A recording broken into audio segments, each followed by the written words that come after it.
Okay, so good afternoon to you all. Today we will discuss about a process that is cellular respiration. Cellular respiration is also an important process like photosynthesis. ये जो होता है reverse होता है photosynthesis का. Not in every sense but reaction wise अगर बात करें तो रिवर्स होता है फोटोसिंथेसिस का. फोटोसिंथेसिस में जनरली क्या होता है, ग्लूकोज का सिंथेसिस होता है और इसमें क्या होता है, ग्लूकोज का ब्रेकडाउन. सेलुलर इसलिए कह रहे हैं because each and every cell undergo this process. Respiration जो होता है सेलुलर रेस्पिरेशन, ये हर एक सेल में होता है. कोई भी इंडिविजुअल सेल जिसके पास कोई भी रेस्पिरेटरी सबस्ट्रेट है, ठीक है, कोई भी फूड मॉलिक्यूल है मेनली, तो इस फूड मॉलिक्यूल को जिसको हम टेक्निकली रेस्पिरेटरी सबस्ट्रेट बोलते हैं, क्योंकि इसी का ब्रेकडाउन होगा bye the process of respiration. इस रेस्पिरेटरी सबस्ट्रेट के ब्रेकडाउन से यानी इस प्रोसेस से एनर्जी रिलीज होती है. और energy we all know that is essential for every functioning और एवरी मेटाबॉलिक फंक्शन. जितने भी किसी सेल के अंदर या किसी ऑर्गेनिज्म के अंदर फंक्शंस हो रहे हैं, सबके लिए जो है input of free energy requirement है. तो वो सारी की सारी एनर्जी ऑब्टेन्ड होती है सेलुलर रेस्पिरेशन से. So it is a energy obtaining process. Photosynthesis जिसमें एनर्जी है बनी थी, ठीक है, एनर्जी यूज हुई थी, नॉट सिंथेसाइज्ड. फोटोसिंथेसिस में एनर्जी यूज हुई थी to produce the glucose. Glucose से फिर कुछ अदर मॉलिक्यूल्स भी बन सकते हैं जैसे लिपिड या प्रोटीन्स.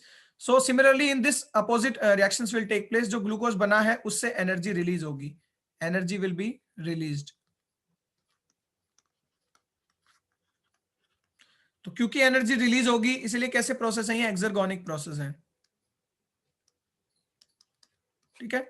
और कैटाबॉलिक प्रोसेस है. एक्सर्गोनिक और कैटाबॉलिक प्रोसेस क्योंकि एक मैक्रो मॉलिक्यूल मेनली ग्लूकोज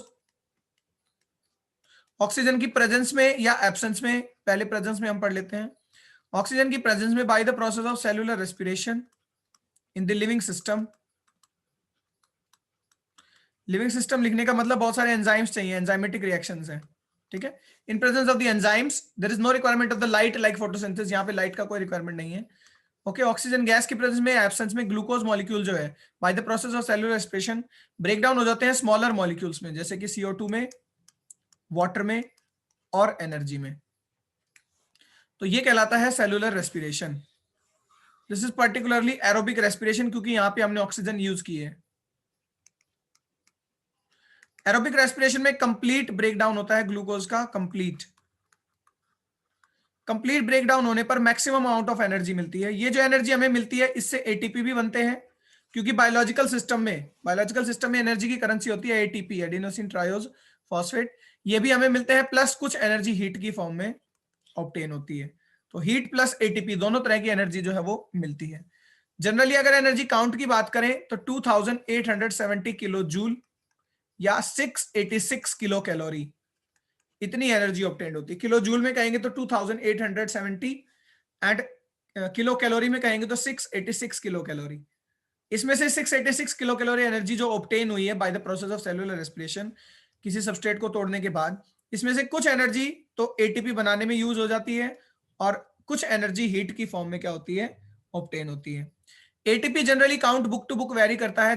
अभी हम जब पढ़ेंगे तो हम डिस्कस करेंगे. We will conclude that 36 ATPs are form. कुछ बुक्स में 30, कहीं 32, ठीक है. तो पर्टिकुलरली हम 36 एटीपीज के अकॉर्डिंग हम पूरे सेलुलर रेस्पिरेशन को पढ़ेंगे. 36 एटीपी जब बनते हैं तो एक एटीपी में 7.3 किलो कैलोरी के अराउंड एनर्जी होती है. ओके, एक एटीपी में इंडिविजुअल में अराउंड 7.3 किलो कैलोरी होती है. तो जनरली 36 एटीपी में आप अगर मल्टीपल करेंगे तो 7 3 around 210 and 6 7 42, around 250 to 260 kilo calorie energy तो 686 में से एटीपीज की फॉर्म में चली जाती है और बाकी एनर्जी जो है वो हीट की फॉर्म में ऑब्टेन होती है. ठीक है, इस तरह से पूरे सेलुलर रेस्पिरेशन में, क्योंकि ये कैटाबॉलिक है, कैटाबॉलिज्म हो रहा है, ब्रेकडाउन हो रहा है इस मैक्रो मॉलिक्यूल का, ग्लूकोज का, स्मॉलर मॉलिक्यूल्स जैसे कि CO2 या H2O में, इसलिए एक कैटाबॉलिक प्रोसेस है. एनर्जी रिलीज होती है, एक्सर्गोनिक प्रोसेस है. एनर्जी जो रिलीज होती है टोटल काउंट 686 किलो कैलोरी या 2870 किलो जूल. वो मैक्सिमम एनर्जी जो हीट की फॉर्म में या एटीपी की फॉर्म में क्या हो जाती है, चेंज हो जाती है. एटीपी की फॉर्म में चेंज होते हैं तो 36 एटीपी ऑब्टेन्ड होते हैं पूरे एरोबिक रेस्पिरेशन के बाद, जिसमें एक एटीपी की वैल्यू 7.3 किलो कैलोरी के अराउंड होती है. एनएरोबिक रेस्पिरेशन भी होता है, यानी ये जो फूड मॉलिक्यूल है ये ऑक्सीजन नहीं हो तब भी ब्रेक डाउन हो सकते हैं। ठीक है, मान लीजिए ग्लूकोज है, ये इन एब्सेंस ऑफ ऑक्सीजन, यहाँ पे ऑक्सीजन यूज नहीं कर रहे, उसमें भी ये ब्रेक डाउन हो सकता है, उसमें भी एंजाइम्स लगेंगे, बट वहां पे एनर्जी जो ऑब्टेन्ड होती है वो कम होती है, वहां पे CO2 भी ऑब्टेन्ड होगी plus energy.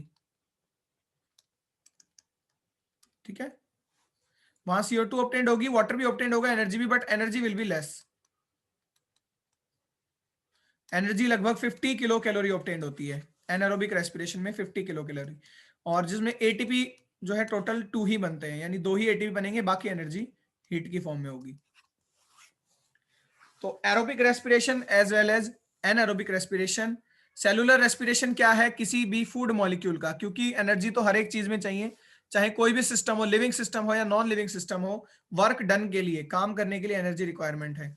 Okay, so that energy will in the living system is obtained by the process of cellular respiration. It could be of two types, aerobic and anaerobic. दोनों ही मल्टी स्टेप प्रोसेस हैं।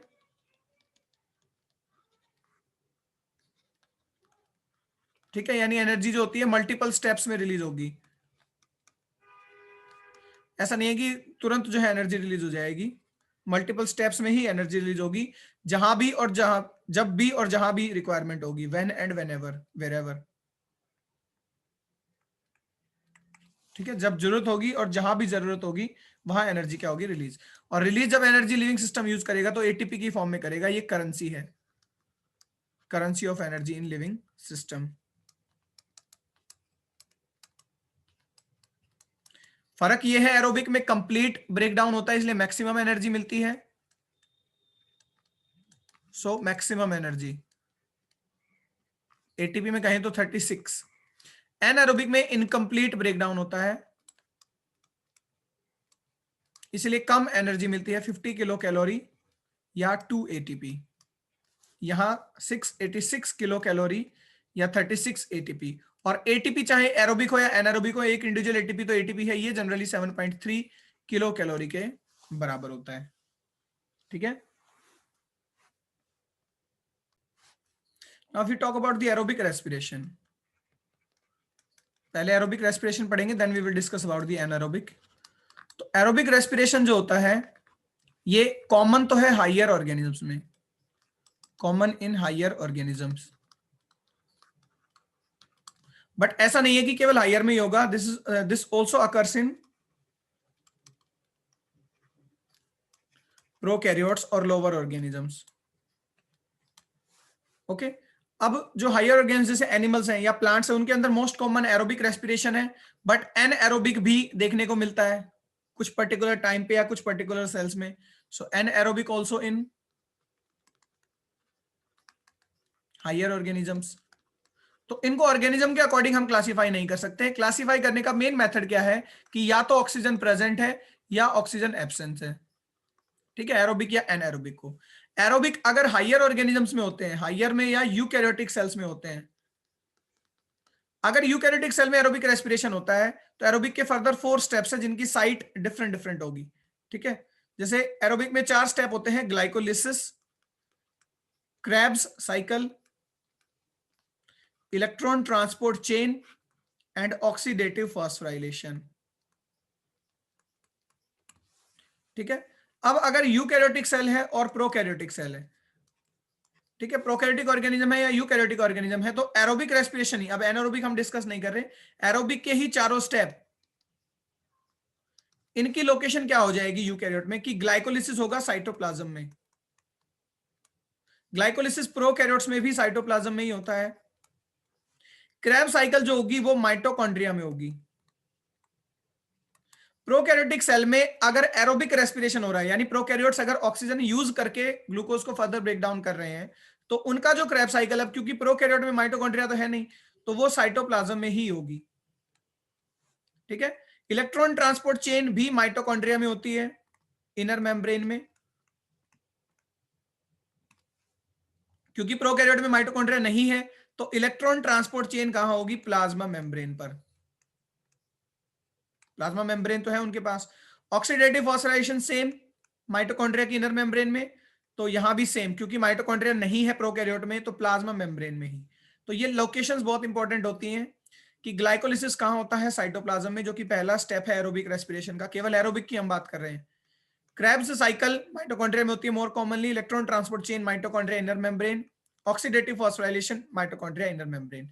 Aerobic अगर prokaryote में होता है oxygen की presence में, तो फिर ये लोकेशन रहेंगी साइटोप्लाज्म साइटोप्लाज्म, यानी होंगे चारों step, glycolysis, crab, etc, oxidative phosphorylation.